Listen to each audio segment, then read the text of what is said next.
In this video, I'm going to show you how to build a dashboard in Splunk. So whether you're analyzing logs, monitoring system performance, or tracking security events, as well, design dashboard can help visualize key insight efficiently. So first, make sure you are on the official website of Splunk instance and already log in your username and password. Now, in the Splunk web interface, click on the dashboards and then tab from the navigation menu and then click on the create new dashboard to begin. Now enter a dashboard name, for example, system monitoring dashboard. You can also choose a private or shared visibility settings, and then after that select a dashboard type. It could be a classic or a dashboard studio.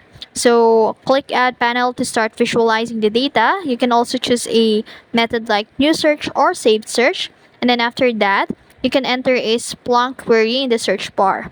And after that, you can now click the run search and preview the results.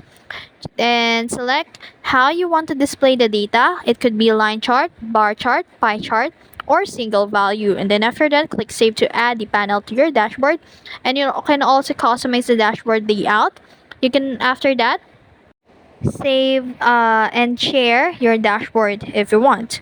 And that's it. That's how you build this Splunk dashboard. With the right panels and visualization, you can track system performance, security logs, and other critical data in real time. If you found this video helpful, don't forget to like, share, and subscribe to the YouTube channel.